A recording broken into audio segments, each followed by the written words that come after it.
सो Pradeep sir का जो vision था, उनका जो प्रेजेंटेशन था, उसका कंटिन्यूटी में मेरा प्रेजेंटेशन रहेगा. So my presentation, what we are going to discuss is, we are going to talk about DXN future. ये जो बंदा है ये DXN का फ्यूचर के बारे में नहीं सोच रहा है. मेरा फ्यूचर DXN में कैसे रहेगा उसके बारे में सोच रहा है. DXN का फ्यूचर के बारे में सोचने की हमारी जरूरत नहीं है. वो डॉक्टर लिम, वो मैनेजमेंट, वो सब देख लेंगे. मेरा जो फ्यूचर है DXN में, वो कहां जा रहा है, कौन सी दिशा में जा रहा है, ये देखना बहुत इंपॉर्टेंट है. Because why we need to see the future. On है, down. Why it is important to know your future.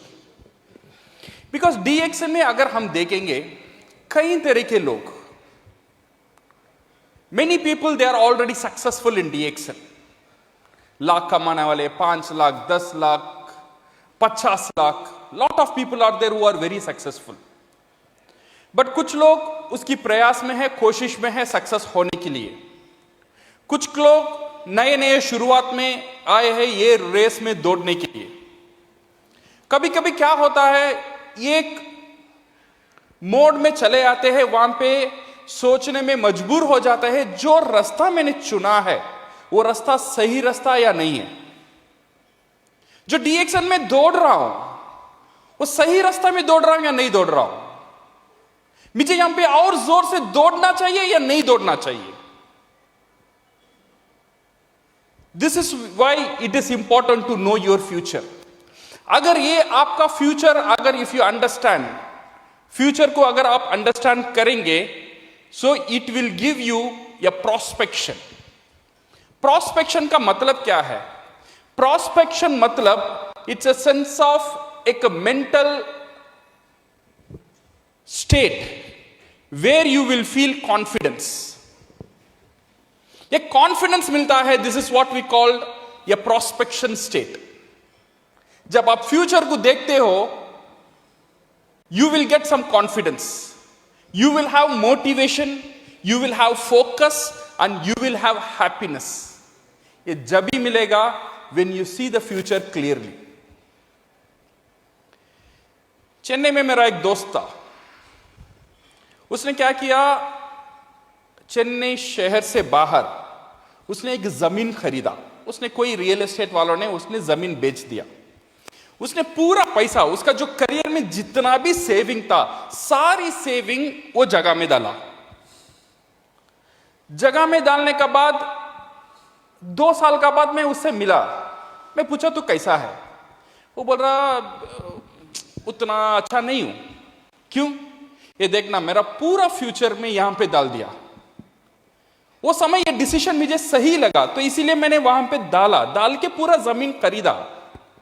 बड़ी अभी पता नहीं यहां पे कुछ डेवलपमेंट नहीं हो रहा है, और ये जमीन बेचना चाहूं या ना चाहूं, अगर बेचने के लिए लोग भी नहीं आ रहे, खरीदने के लिए लोग भी नहीं है, तो इसीलिए मैं परेशान हूं. मुझे पता नहीं मेरा फ्यूचर क्या होगा. तो मैंने उसे बोला, अच्छा यू डोंट वरी, मेरे कुछ दोस्त है, मैं उनसे पूछूंगा अगर ये जमीन को कैसे बेचने के मैं तुझे इंतजाम कर रहा हूं. मेरा एक दोस्त था CMDA में, चेन्नई मेट्रोपॉलिटन डेवलपमेंट अथॉरिटी में काम कर रहा है. मैं उससे पूछा, ये जमीन है, मेरा दोस्त वो बेचना चाहता है, तू अगर तेरा कोई कॉन्टैक्ट है तो मुझे बता. वो जो CMD में काम करने वाला, उसने बोला, तेरा दोस्त को बोल वो जमीन कभी भी नहीं बेचने का. बिकॉज वो जो जमीन है ना, उसका पास मेट्रो ट्रेन का एक बड़ा हब आने वाला है. उसका सामने एम्स का हॉस्पिटल आने वाला है. उसका 1 किलोमीटर पीछे नया तमिलनाडु गवर्नमेंट का सेक्रेटरीट होने वाला है. तो इसीलिए उसे बोल ये जमीन को कभी भी नहीं बेचने का. मैं मेरा दोस्त से गया, मैंने बोला देख तू बेचना चाहता है, ये वहां पे मेट्रो आने वाला है, सेक्रेटरीट आने वाला है, एम्स आने वाला है, मैं हर एक इंफॉर्मेशन दे रहा हूं, उसका अंदर जो कॉन्फिडेंस लेवल है वो बढ़ता गया बढ़ता गया। जब मायूसी था उसका चेहरे में खुशी मुझे नजर आया। मैं अभी उसे बोला बेचना चाहता है मुझे बेच दे, वो सब बोला नहीं बेचूंगा, ये जमीन को मैं कभी भी नहीं बेचूंगा। सेम इंसान सेम जमीन, एक हफ्ते पहले उसका डिसीजन दूसरा था। सेम जमीन में एक हफ्ते पहले उसका डिसीजन दूसरा बन गया। कैसा बना? क्या ऐसा हुआ उसका डिसीजन ऐसा बदला? क्यों बदला? क्यों बदला?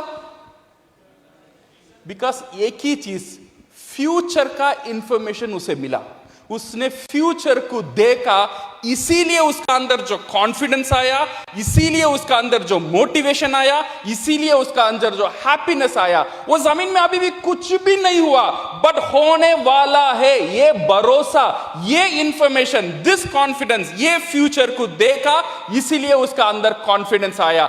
इसीलिए दोस्तों डीएक्सन का फ्यूचर कहां है ये देखना बहुत बहुत जरूरी है, हमारा कॉन्फिडेंस के लिए, मोटिवेशन के लिए, फोकस के लिए और हैप्पीनेस के लिए। So where DXN is going and how we are going, because हर वक्त मोटिवेशन हमारा साथ ही नहीं रहता है। कुछ टाइम मोटिवेटेड रहते हैं, कुछ मोटिवेशन चला जाता है, कुछ टाइम ऐसे मुसीबत आ जाता है, सोचने में मजबूर कर देता है रास्ता सही है या नहीं है। इसीलिए ये जो इंफॉर्मेशन साथ में रहना बहुत जरूरी है, तो हमारा मोटिवेशन को, काम करने का जो हमारा जज्बा को बढ़ा रखे। सो माय डियर, तो नाउ लेट अस फोकस। अगर if you want to see the future, अगर आपका फ्यूचर देखना चाहते हो कहां है, ये फ्यूचर कुछ फैक्टर में डिपेंडेंट होता है। नंबर वन, ये डिपेंडेंट होता है इन द इंडस्ट्री इटसेल्फ।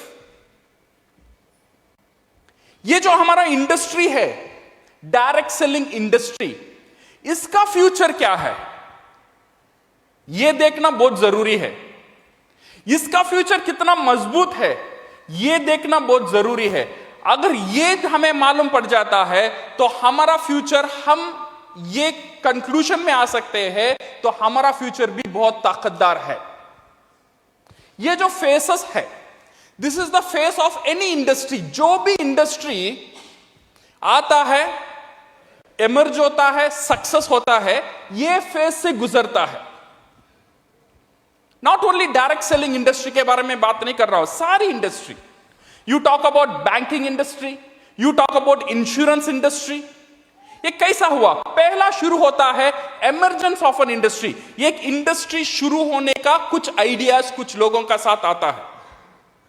वो आइडिया आने का बाद वो लोगों का साथ शेयर करते हैं, ऐसा एक आइडिया आया है, तू क्या बोलता है, let us start this industry.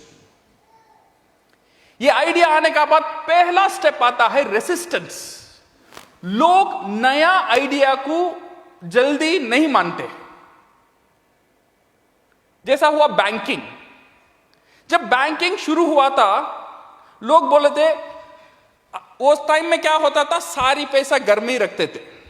एक बंदा जाके बोला, भाई तेरा पैसा, सारी पैसा मेरे पास है, मैं रख लूंगा। तो लोगों को अजीब से लगा, मेरा पैसा तेरा का नहीं क्यों दूं, मेरा पैसा मैं खुद रखूंगा ना। बिकॉज वो टाइम किसी को जानता, मेरा पैसा तू क्यों मांग रहा है, नु तेरा पैसा था, मैं सुरक्षित रखूंगा, वो मैं खुद रख लूंगा। सो शुरुआत में ये बैंकिंग इंडस्ट्री का इतना आसान से इमर्ज नहीं हुआ। देन लोगों को पता चला चोरी हो रहा है, ये हो रहा है, उसका एडवांटेज के बारे में पता चला। देन एक रेसिस्टेंस का बाद एक ग्रोथ शुरू हुआ वहां पे। ये जब ग्रोथ शुरू हुआ, पहले फेस में ये ग्रोथ बहुत बड़ा होता है। जब ये बड़ा होता है, इसमें सारे खिलाड़ी अंदर आते हैं। अच्छे बैंकिंग भी आता है, खराब बैंकिंग भी आता है। ये जब खेल शुरू हो जाता है, तब इसमें कुछ लोग फायदा भी होते हैं, कुछ लोग का नुकसान भी हो जाता है। जब नुकसान हो जाता है देन इसका चर्चा शुरू हो जाता है। एक बंदा ने बैंक में पैसा डाला, वो बैंक डूब गया, वो बैंक चला गया। देखो, इसीलिए बोला था बैंक में पैसा मत डालो, ये नए नए आइडिया में मत जाओ। सो ये क्या होगा, then it go to the initial big growth, then expect skeptical और करेक्शन फेस आएगा।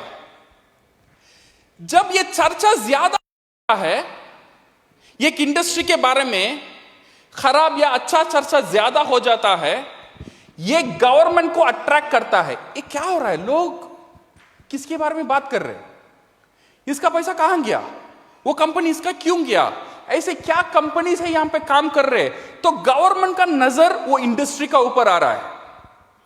जब गवर्नमेंट इंडस्ट्री को स्टडी करता है, गवर्नमेंट पहले एक डिसीजन, दो डिसीजन लेता है। पहला डिसीजन, ये इंडस्ट्री ये देश के लिए जरूरी है या जरूरी नहीं है। गवर्नमेंट पहला ये देखता है। गवर्नमेंट सोचता है ये इंडस्ट्री जरूरी है तो उसे बढ़ाता है। अगर गवर्नमेंट सोचता है वो जरूरी नहीं है, इमीडिएटली उसे बैन कर लेता है। वो बैन कर लेता है, बोलता है ऐसे बैंकिंग में मत जाओ, ये इलीगल है। अदरवाइज गवर्नमेंट क्या करता है, ये इंडस्ट्री सही है बट यहां पे अच्छे खिलाड़ी के साथ खराब खिलाड़ी भी है, इनको हटाने के लिए रूल्स एंड रेगुलेशन की जरूरत है। सो गवर्नमेंट क्या करता है, सेकेंड फेज में रूल्स एंड रेगुलेशन आता है एक इंडस्ट्री को सही कराने में। ये इंडस्ट्री को रेगुलेशन आने का बाद देन आता है कंसोलिडेशन फेज। कंसोलिडेशन फेज का मतलब यहां पे जो खराब नियत वाली कंपनी है ये सब हट जाता है, सिर्फ ताकतदार कंपनी खड़ता है। ये कंसोलिडेशन में होता है। ये कंसोलिडेशन का बाद आता है मैसिव ग्रोथ। असली ग्रोथ यहां पे आता है। सो this is for an industry. अगर आप डायरेक्ट सेलिंग इंडस्ट्री देखेंगे इंडिया में, ये सारी फेस में डायरेक्ट सेलिंग इंडस्ट्री गुजर चुका है। Number one, emergence of an industry. जब इंडस्ट्री आया, लोग बोल रहे ये डायरेक्ट सेलिंग है, आप दुकान में नहीं मिलेंगे, डायरेक्ट फैक्ट्री से खरीदो, कमीशन पे करेंगे। पहले रेसिस्टेंस था, कुछ लोग सक्सेस होने के बाद इनिशियल बिग ग्रोथ आ गया, वहां पे सारी कंपनीज आ गए। कुछ लोग न्यूट्रिशन प्रोडक्ट लेकर आए, कुछ लोग बेवरेजेस लेकर आए, कुछ लोग इन्वेस्टमेंट प्लान लेकर आ गए। कुछ लोग बोले थे तू मेरा पास पैसा दे, मैं स्विस बैंक में तेरा गोल्ड रखूंगा। You know how many companies, बहुत सारी कंपनीज आए, लोग चीट भी किए। Then it attracted the government. Then government का नजर डायरेक्ट सेलिंग इंडस्ट्री पर पड़ा। देन गवर्नमेंट ने सोचा ये इंडस्ट्री जरूरी है या जरूरी नहीं है। अगर जरूरी नहीं होता, गवर्नमेंट में इमीडिएटली वो टाइम में बैन लगाता था, पर गवर्नमेंट ने बैन नहीं लगाया। गवर्नमेंट ये जानता है ये इंडस्ट्री जरूरी है इंडियन इकोनॉमी को बढ़ाने के लिए, इसीलिए गवर्नमेंट ने इनिशिएशन लिया। इसे अभी प्रोटेक्ट करना गवर्नमेंट की जिम्मेदारी है। And that is the reason in 2020 the ministry of consumer affairs came with the regulation. Direct selling industry का ऊपर एक्ट लेकर आए। देन वो एक्ट आने का बाद जो बैड एलिमेंट्स था ये कंपनी, ये इंडस्ट्री का अंदर, वो धीरे धीरे बाहर हटना शुरू हुए। इसका बाद यहां से शुरू होने वाला है असली growth for this industry. That is what we call the massive growth. बहुत बड़ा एक ग्रोथ ये इंडस्ट्री में अभी आने वाला है। अब तक जो देख रहे हैं ये सारी यहां तक का खेलता, ये कंसोलिडेशन ऑफ इंडस्ट्री तक खेलता। अभी एक्चुअल ग्रोथ यहां पे, मैसिव ग्रोथ यहां पे शुरू होने वाला है। So you are the pioneer of this industry. ये जो इंडस्ट्री का जो पायनियर बोलते हैं, हम लोग ये इंडस्ट्री का पायनियर्स है। So now you understand the future of direct selling industry. कैसा है हमारा इंडस्ट्री? मजबूत इंडस्ट्री है, द फ्यूचर इंडस्ट्री है। एंड द ब्राइट इंडस्ट्री है एंड मैसिव ग्रोथ करने वाली इंडस्ट्री है हमारा इंडस्ट्री, डायरेक्ट सेलिंग इंडस्ट्री। सो इसे देखना बहुत जरूरी है, कहां हम जा रहे हैं, हमारा इंडस्ट्री कहां जा रहा है, यह देखना बहुत बहुत जरूरी है। Second, my dear friends, let us go to the company. Company कहां जा रहा है, कंपनी फ्यूचर क्या कर रहा है।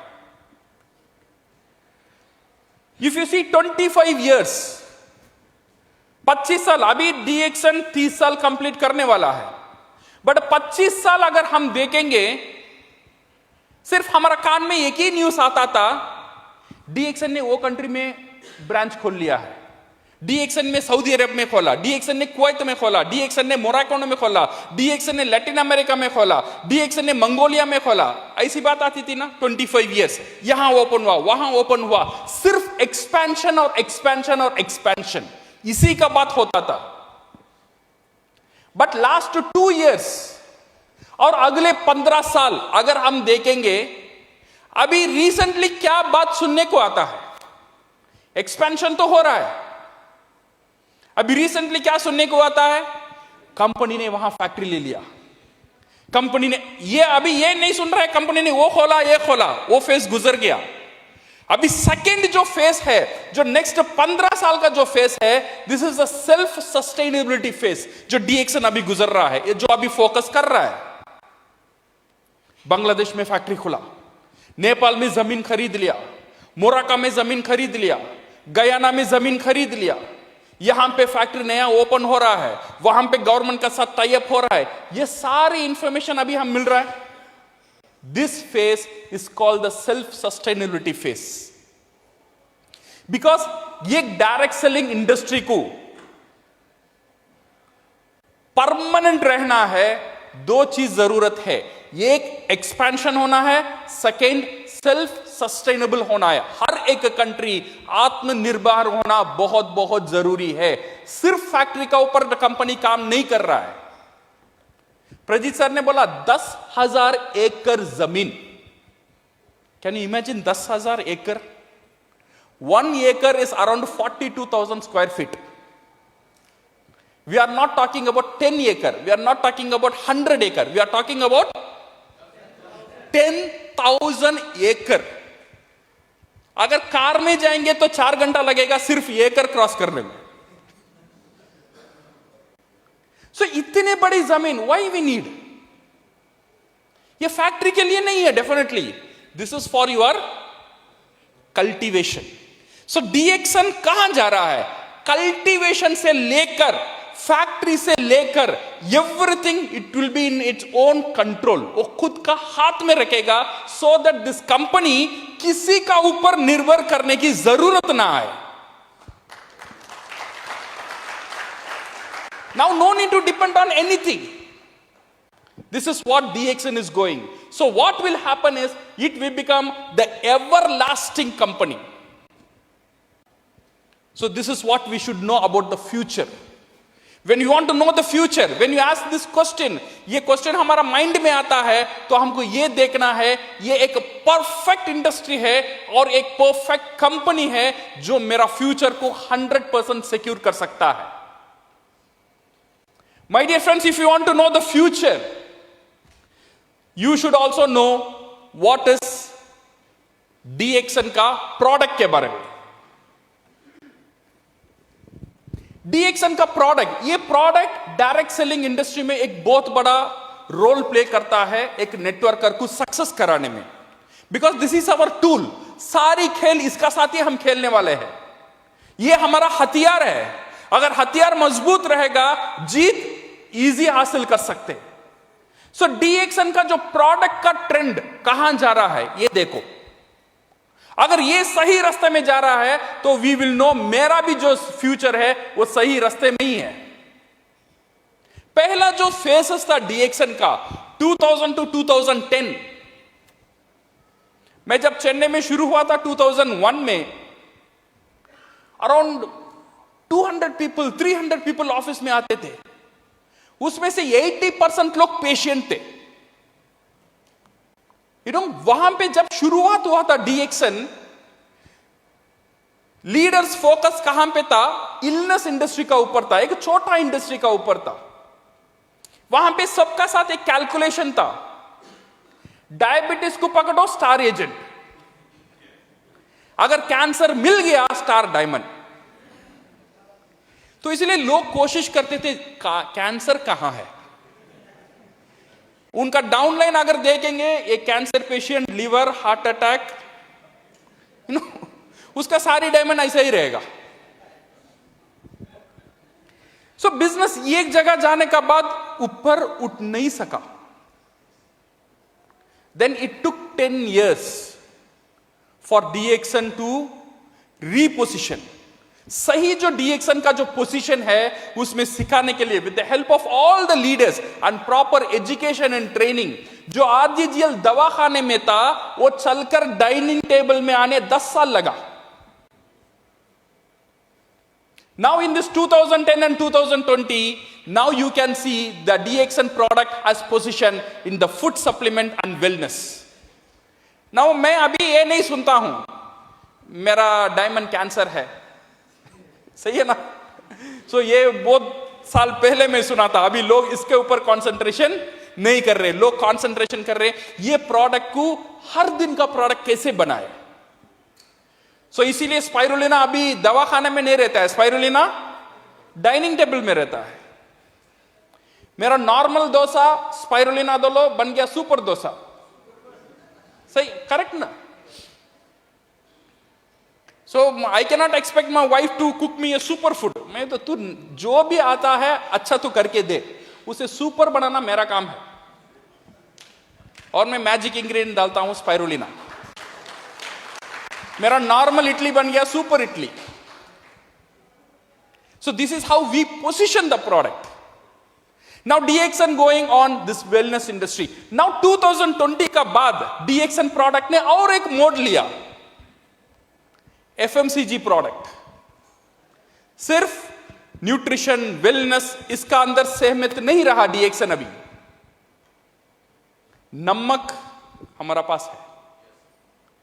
यस, DXN का 2001 में सोच का बाहर था RGGL कंपनी नमक बेच सकता है, but now you see we have नमक हमारा पास है।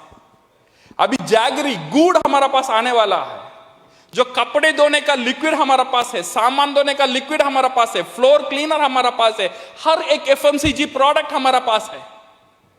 और इतना बड़ा फैक्ट्री तेलंगाना में 200+ प्रोडक्ट आएगा। आप जो भी प्रोडक्ट का नाम लेओगे वो प्रोडक्ट DXN का साथ रहेगा। This is what the future. आपका जो हथियार है कितना मजबूत होने वाला है और कितना मजबूत है अभी वो समझना बहुत जरूरी है प्रोस्पेक्शन के लिए, वो कॉन्फिडेंस के लिए। अगर ये सही रास्ता में जा रहा है तो मेरा फ्यूचर भी सही रास्ता में जा रहा है। If you want to know the future, you should know about your action trend. मैंने बोला 3 चीज, इंडस्ट्री, कंपनी, प्रोडक्ट एक तरफ, आपका फ्यूचर डिपेंड होता है आपका काम से, ये और एक तरफ। Your action trend is also very important. पहले हम देखेंगे ये जो स्टेजेस है, ये जो फेसेस है, एक नॉर्मल नेटवर्कर का फेसेस ऐसे ही गुजरता है। पहला फेस होता है स्टार्टिंग स्टेज, जब वो मेंबरशिप साइन करता है और DXN में आ जाता है। This is what we call the starting stage. Starting stage आने का बाद देन ही बिल्ड द बिजनेस, ट्रेनिंग लेना, प्रोडक्ट बेचना, स्पॉन्सरिंग करना, सेमिनार अटेंड करना, वो बिल्ड करता है। बिल्ड करने का बाद थर्ड स्टेज आता है मोमेंटम। मोमेंटम फेज का मतलब उसका स्टेटस बड़ा होना शुरू होता है। स्टार एजेंट बन गया, स्टार रूबी बन गया, स्टार डायमंड, और बोनस भी बढ़ना लगता है और स्टेटस भी बढ़ना लगता है। This is what we call the momentum. एक मोमेंटम, एक तेज रफ्तार पड़ता है। This is what the momentum stage. एक मोमेंटम स्टेज का बाद एक आता है स्टेबिलिटी स्टेज। वहां पे लीडर को महसूस होता है अभी मेरा बिजनेस सुरक्षित है, मेरा बिजनेस ऑटोमेटिकली बढ़ रहा है, this is what we call the stability stage. वो स्टेबिलिटी स्टेज का बाद आता है सक्सेशन स्टेज। दैट मींस उसका नीचे लीडर तैयार हो गए। अभी ये बिजनेस मेरा ऊपर डिपेंडेंट नहीं है, वो ये डिपेंडेंसी मेरा टीम का साथ चला गया है। अगर अभी मैं रहूं या ना रहूं, ये बिजनेस चलता ही रहेगा। मैं काम करूं या ना करूं, मैं इंडिया में रहूं या गोल्डन वीसा लेकर दुबई में चले जाऊं, मेरा टीम काम करता ही रहेगा, जो प्रोफेसर का साथ हो रहा है। सक्सेशन स्टेज उन्होंने दे दिया, ये बिजनेस अभी तुम्हारा है, संभालो। बिकॉज उनको ये भरोसा आ गया, ये लीडर इतना बढ़ गए, ये बिजनेस वो खुद संभाल सकते हैं। Then you go to the retirement stage. अभी सो जाओ, नाचो गाओ, काम करो नहीं करो, कुछ भी करो, ये जो व्हील है, ये जो सिस्टम है, ये चलता ही रहेगा, चलता ही रहेगा, चलता ही रहेगा। This is the faces of A proper networker. But सारी नेटवर्कर का फेसेस ऐसा नहीं जाता है। यहां पे कुछ रोड डिविएशन भी ले लेते हैं। कुछ लोगों का कैसा होता है, स्टार्टिंग स्टेज होता है, देन बिल्डिंग स्टेज आता है, देन एक मोमेंटम स्टेज शुरू होता है, स्टेटस बढ़ता है, बोनस बढ़ता है। But after that you can see और एक स्टेज आता है, डिक्लाइन स्टेज। 5 साल पहले मेरा पीवी कितना था, ऐसे कुछ लोगों को साथ बात होना शुरू हो जाता है। 5 साल पहले इतना बड़ा टीम था मेरा, 2 साल बाद मेरा इतना था, ये था, वो था, वो पास्ट में बात करते थे। This is what we call the decline stage. उनका मोमेंटम स्टेबिलिटी में नहीं गया, डिक्लाइन में आ गया। ये डिक्लाइन स्टेज जाने का बाद ये एक जगह आता है, we called captive stage. Captive stage का मतलब बोनस एक जगह गिरकर वहीं रुक जाता है, ऊपर भी नहीं जाता है और नीचे भी नहीं आता है। इसे मेंटेन करने के लिए वो लीडर को पूरा ताकत देना पड़ता है। अभी ये लीडर ये छोड़ भी नहीं सकता है, कंटिन्यू भी नहीं कर सकता है। 10 साल हो गया, कैसे छोड़ूं? अभी कंटिन्यू करूं, उसमें भी मजा नहीं है। अपलाइन भी बात नहीं सुनता है, डाउनलाइन भी नहीं सुनता है, अकेले अकेला महसूस कर रहा हूं। ये कैप्टिव स्टेज, ये कैप्चर स्टेज में आ जाता है ये तरह के networker. After this captive stage, this we what we called an unhappy stage. जो बोनस, जो वॉल्यूम आ रहा है, उसे उतना हैप्पीनेस नहीं देता है, तो ये लीडर वो अनहैप्पी स्टेज में ही कंटिन्यू करता है। So how to change? ये जो स्टेज है, ये momentum stage, you should not go to the decline stage. ये आना चाहिए कहां पे? स्टेबिलिटी स्टेज में आना चाहिए, देन सक्सेशन में जाना चाहिए, देन ये रिटायरमेंट में जाना चाहिए। How to do that? ये करने के लिए हर एक नेटवर्कर का 3 अवतार रहता है। ये 3 अवतार में वो नेटवर्कर गुजर कर आएगा, देन वो स्टेबिलिटी, सक्सेशन, रिटायरमेंट स्टेज में जाएगा। अगर वो 3 अवतार वो कंप्लीट नहीं कर पाता है, या शायद एक अवतार कंप्लीट करता है, 2 अवतार कंप्लीट करता है, 3वां अवतार पे अंदर नहीं जाता है, उसका हाल बेहाल, ये डिक्लाइन स्टेज में अटक जाता है। नेटवर्कर का क्या अवतार है? We tell this is what we call the starters phase. सही है ना? जो नेटवर्कर शुरू करता है, एक सक्सेस स्टोरी सुनकर शुरू कर लेता है, देन मोटिवेट होता है, देन एक्साइटमेंट होता है, देन काम करना शुरू कर देता है, काम करता ही रहता है, काम करता ही रहता है, काम करता ही रहता है। उसका अंदर अगर हम देखेंगे, सारी एक्साइटमेंट रहता है, पैशन रहता है और मोटिवेशन रहता है। This is what we called an amateur. Networking industry में ये अमेचर, काफी सारे लीडर, ऐसे लीडर आप पाएंगे। मोटिवेटेड रहेगा, पैशन रहेगा, एक्साइटमेंट रहेगा, बट उसका एक्साइटमेंट या पैशन जब कम हो जाएगा, उसका पीवी भी कम हो जाएगा। ये सारी बिजनेस उसका अंदर ही सराउंड करता है। सो इसीलिए my dear friends, Only excitement and passion will not take you to success. You know, I have my uncle, मेरा एक अंकल है, उसे क्या हुआ, एक बार हार्ट ब्लॉक आ गया है, and I went to the doctor. Doctor told it's a case of open heart surgery. Surgery करना ही पड़ेगा और कोई उपाय नहीं है. उसका बेटी है, बेटा नहीं है, तो इसीलिए मुझे वो कंसर्न फॉर्म में साइन करना पड़ेगा. वो कंसर्न फॉर्म में लिखा है, अगर तेरा मामा को कुछ हो गया, डॉक्टर जिम्मेदारी नहीं है. पैसा पूरा मैंने दिया, बट फिर भी हमने कंसर्न फॉर्म में साइन किया. साइन करने के बाद हॉस्पिटल ने बोला नेक्स्ट वीक ऑपरेशन है, आ जाओ मामा को लेकर. मैंने लेके गया. देन वो इंट्रोड्यूस कर रहे थे, ये है तुम्हारा डॉक्टर जो आज सर्जरी करेंगे. तो ऐसा सर्जरी करने वाले थोड़ा जाके मुलाकात कर लेंगे, पूछ लेंगे कैसा है. मैंने वो डॉक्टर से गया, पूछा, डॉक्टर मेरा मामा है, एक ही मामा है, थोड़ा देख के करना. वो डॉक्टर ने बोला don't worry mister Rafiq, I am really motivated. 2 हफ्ते से मैं एक्साइटेड हूं तेरा मामा पे ऑपरेशन करने के लिए. मेरा अंदर पूरा मोटिवेशन है और पूरा एक्साइटेड है, मैं पूरा पैशनेट भी हूं. ये सुनने के बाद मैंने पूछा, ये डॉक्टर ये तुम्हारा कितना ऑपरेशन है? उसने बोला अभी तक मैंने ऑपरेशन नहीं किया, बट मैं motivated, you don't worry,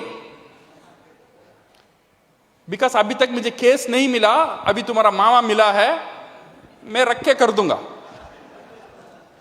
my God, तेरा मोटिवेशन के लिए मेरा मामा को मैं कुर्बान करूं? सिर्फ मोटिवेशन है, एक्साइटमेंट है, स्किल है, लेटर. ट्रेनिंग देना जानते हो? नहीं नहीं नहीं नहीं, एक्साइटेड हूं. प्रोडक्ट नॉलेज है, मोटिवेटेड हूं. एक टीम को हैंडल कर सकते हो, पैशनेट हूं डीएक्सन में, डीएक्सन से बहुत प्यार करता हूं. ज्ञानोधर्मा के बारे में बोलो, बाद में बोलेंगे, मेरा प्यार देखो डीएक्सन. मार्केटिंग प्लान जानते हो? अरे वो सब बाद में. यू सी मी, कितना एक्साइटेड मैं स्टेज में कैसा कूदता हूं, वो देखो ना. My dear friends, excitement, passion और मोटिवेशन जैसा वो डॉक्टर का पास मेरा मामा, वो नेटवर्कर का साथ नया मेंबर, उसका हाल क्या होगा? वो क्या गाइड करेगा उसे, वो क्या सक्सेस बनाएगा उसे, वो खुद नहीं जानता है क्या करे. इसीलिए ये 2 अवतार काफी नहीं मेरे दोस्तों. You have to enter into third avatar, and third avatar we called a professional networker, where you concentrate on the skill development. ये प्रोफेशनल कैसा बनता है? ये दोनों, ये अमेचर, ये प्रोफेशनल का फर्क क्या है? Amateurs work for the result, professionals work on the process. Always remember, amateur क्या करते हैं? रिजल्ट में काम करते हैं, और प्रोफेशनल क्या करते हैं? प्रोसेस में काम करते हैं. रिजल्ट क्या है, प्रोसेस क्या है? रिजल्ट का मतलब क्या है? हर महीना कितना पीवी करना है? कितना करना है? कोई बोलता है 3000, कोई बोलता है 5000, कोई बोलता है 1000. तो हमारा कॉन्सेंट्रेशन कहां है? This is what we call result. 1000 करो, रुक जाओ, बस बस हो गया. 1000 करने के लिए बोनस आ जाएगा ना, तो 1000 ही करो, या 3000 करो, काफी है. So we concentrate only on the process, only on the result. ये रिजल्ट लेने का एक प्रोसेस है. What is the process? Become a strong distributor. अगर हम अच्छा डिस्ट्रीब्यूटर बनेंगे, this result will keep on increasing, keep on increasing, keep on increasing. इसका प्रोसेस ही है एक डिस्ट्रीब्यूटर को ताकतदार डिस्ट्रीब्यूटर बनाना और ज्यादा प्रोडक्ट डिस्ट्रीब्यूट करना. बिकॉज हमारा नाम क्या है डीएक्सन में? हमारा पहचान क्या है? You are not a sponsor. Company ने आपके स्पॉन्सर करके नहीं बुलाया. क्या बोल के बुलाया आपको? काम क्या है हमारा? डिस्ट्रीब्यूट करना. 5 साल पहले 3000 पीवी, 5 साल का बाद 3000 पीवी। तो मेरा जो काम क्या हुआ? Forget about your downline. Downline सुनता है, नहीं सुनता है, काम करता है, काम नहीं करता है, you can not blame, I understand. But मेरा जो काम है, आपका जो काम है, जो डिस्ट्रीब्यूट करना, अगर 5 साल पहले भी 3000, 5 साल का बाद भी 3000, 15 साल का बाद भी 3000, 5 प्रोडक्ट तब भी 3000, 50 प्रोडक्ट आएगा तब भी 3000, 500 प्रोडक्ट आएगा तब भी 3000, whom to blame? So my dear friends, understand the process. ये जो पूरा खेल है डीएक्शन का, ये नेटवर्क मार्केटिंग का पूरा खेल है, डिस्ट्रीब्यूशन में ही है। जितना ज्यादा प्रोडक्ट हम डिस्ट्रीब्यूट करेंगे उतना ज्यादा पीवी।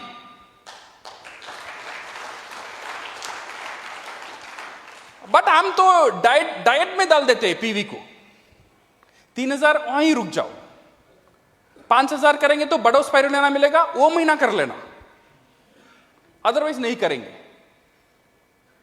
ये जो 50 प्रोडक्ट आ गया, लोग बोलते हैं कंबुचा। कंबुचा कैसा था? ये बहुत जबरदस्त, नहीं जबरदस्त, आपका पीवी में पता चलेगा। ये कंबुचा आने के बाद भी सेम 3000 ही है, कंबुचा का फायदा ही नहीं है।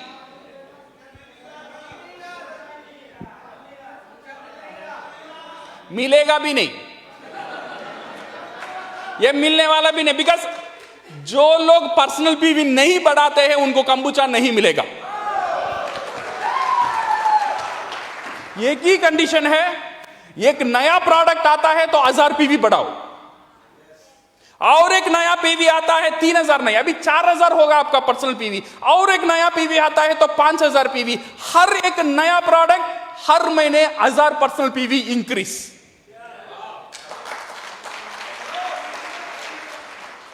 वाव टाव सब ठीक है, अभी वो पीवी में क्या करना है वो देखो। Because my dear friends, please understand, ये पूरा खेल यहां पे ही है। प्रोडक्ट का खेल है, डिस्ट्रीब्यूशन का खेल है, आपका पर्सनल पीवी बढ़ाने का खेल है। You see this one, India and Peru, जो प्रजीत सर ने बात कर रहे थे। इंडिया का पॉपुलेशन 140 करोड़, पेरू का पॉपुलेशन 3.7 करोड़। एवरेज इनकम, एक आदमी का एवरेज इनकम हर महीना इंडिया में 42,000 रुपीस। पेरू में एक आदमी का एवरेज इनकम इज 35,000 रुपीस। तो इससे यह भी पता चलता है पेरू इंडिया से बहुत अमीर देश नहीं है। सेकेंड चीज, एक्सपेंसेस, जो प्रोडक्ट खर्चा, जो प्रोडक्ट का जो दाम है, अगर एक रोटी इंडिया में 100 रुपया है, पेरू में सेम रोटी 135 रुपीस है। उनका एक्सपेंसेस भी ज्यादा है और इनकम भी कम है। इसका मतलब उनका इकोनॉमी और उनका जो है वो इंडिया से they are not very affluent country. DXN sales ये उल्टा रिजल्ट देता है। डीएक्शन का सेल 100% है तो पेरू का सेल 350% है हर महीना। मेंबर्स इंडिया में भी 30 लाख है और पेरू में भी 30 लाख ही है। So what is the reason? यहां भी 30 लाख मेंबर है, यहां भी 30 लाख मेंबर है, और पेरू हमारा से बहुत अमीर कंट्री भी नहीं है, और इसका सेल में इतना फर्क क्यों है?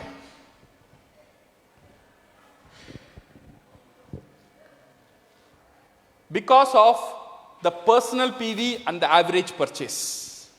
अगर इंडिया में अगर हम देखेंगे 1000 पीवी करने में 3000 रुपया लगता है, 3000 पीवी करने में 9000 रुपीस लगता है।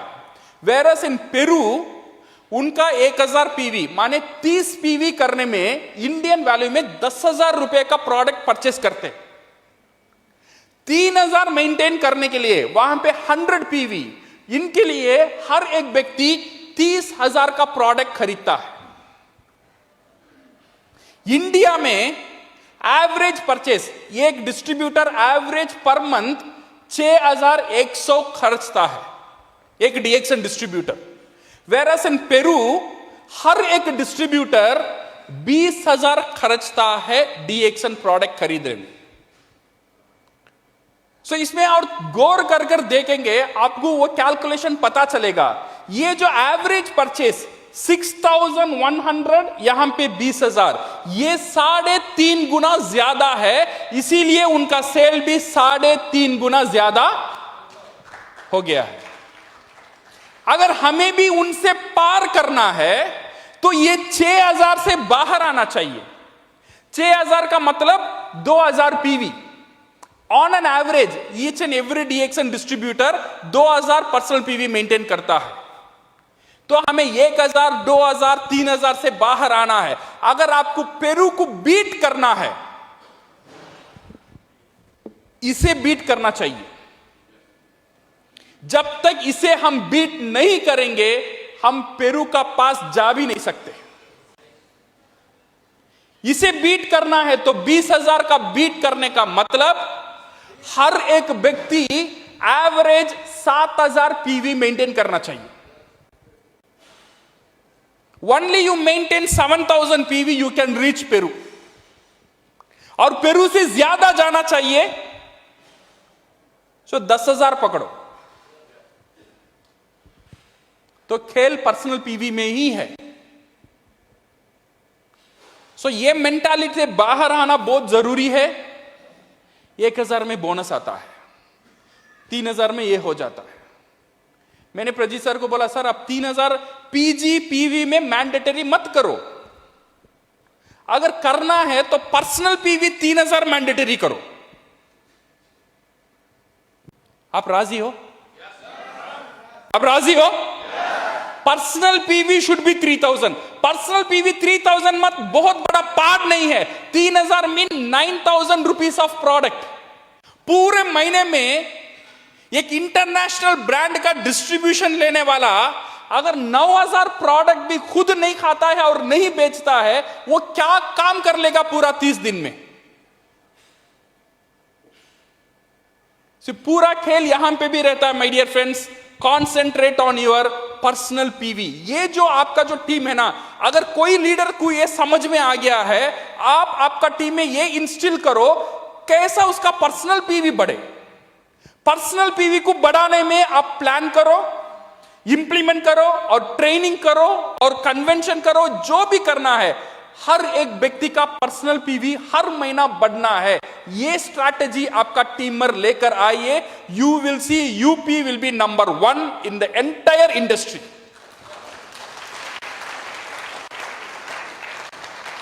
हम कर सकते हैं? अगर करना है, don't see the PV, concentrate on the process. हर महीना कितना डिस्ट्रीब्यूटर मेरा टीम में जुड़ता है, इसमें ख्याल रखना। हर महीना कितना डिस्ट्रीब्यूटर जुड़ा, डिस्ट्रीब्यूटर नहीं, कितना कंज्यूमर जुड़ा। डिस्ट्रीब्यूटर तो जुड़ना चाहिए, इसका साथ साथ कंज्यूमर भी जुड़ना चाहिए। कंज्यूमर जुड़ेगा, देन ओनली आपका जो स्टेटस, आपका जो डिस्ट्रीब्यूशन है ना, डिस्ट्रीब्यूटर का ताकत बढ़ेगा। When you become star agent, इसका मतलब क्या है? एक नॉर्मल डिस्ट्रीब्यूटर से आप ताकतदार डिस्ट्रीब्यूटर बन गए हो, star agent distributor. Star ruby का मतलब क्या है? और ताकतदार, star ruby distributor. Star diamond means और ताकतदार, star diamond distributor. Crown diamond means मजबूत डिस्ट्रीब्यूटर। क्राउन एम्बेसडर मींस बहुत बड़ा मजबूत डिस्ट्रीब्यूटर। बट प्रॉब्लम क्या होता है? ये स्टेटस मजबूत होता ही जाता है, ये जो काम है डिस्ट्रीब्यूटर का वो उतना मजबूत नहीं होता है। स्टार एजेंट में भी 3,000, स्टार रूबी में भी 3,000, बट स्टेटस देखो मजबूत बन गया, काम बना। ये जो इक्वेशन की समझना बहुत जरूरी है। As a networker you should think on this values.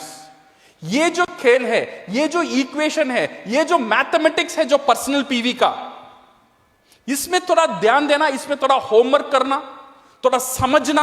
अगर पर्सनल पीवी बढ़ता है, क्या क्या इंपैक्ट आपका नेटवर्किंग में आ सकता है, तो आपका ट्रेनिंग, आपका मोटिवेशन और आपका पूरा ग्रुप मीटिंग्स, एवरीथिंग, ये जो पर्सनल पीवी को बढ़ाने में ये एक इंपॉर्टेंट पार्ट होना चाहिए। So my dear friends, fall in love with the process and the result will automatically it will come. No matter how dirty your past is, your future is still spotless. Remember this. आपका जो past कैसा गया मुझे भी पता नहीं, आपको भी उतना गौर करने की जरूरत नहीं है, बट आपका फ्यूचर जो है बहुत ब्राइट है, बहुत बहुत उज्जवल है और बहुत स्ट्रांग है।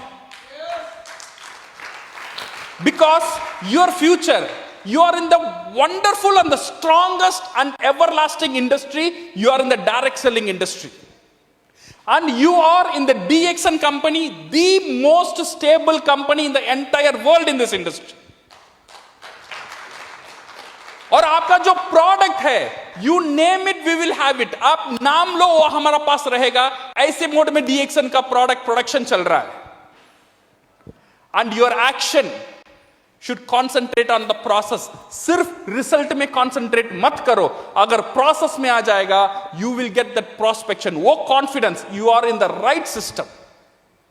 बिकॉज DXN का जो सिस्टम है इज बिल्ट फॉर सक्सेस। हमारा जो सिस्टम हम बोलते हैं 3 ही स्टेप है।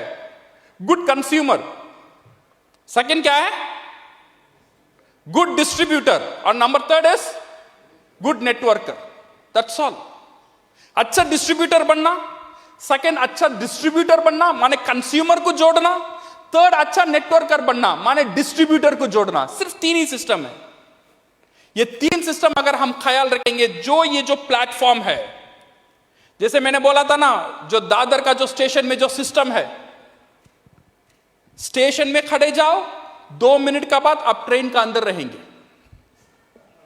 बिकॉज उतना क्राउड रहेगा, you go and stand in the station, सिर्फ प्लेटफॉर्म में खड़ जाना, ट्रेन आएगा 2 मिनट का बाद आप ट्रेन का अंदर, आप चल के जाने की जरूरत नहीं है। सिर्फ वो सिस्टम ऐसा बना हुआ है, ऑटोमेटिकली आपको ट्रेन का अंदर लेकर जाएगा। और DXN सिस्टम भी ऐसा ही बना हुआ है, ये प्लेटफॉर्म में खड़ जाओ, ऑटोमेटिकली आपको क्राउन एम्बेसडर बनाकर ही रहेगा। So thank you very much and all the best and go crown.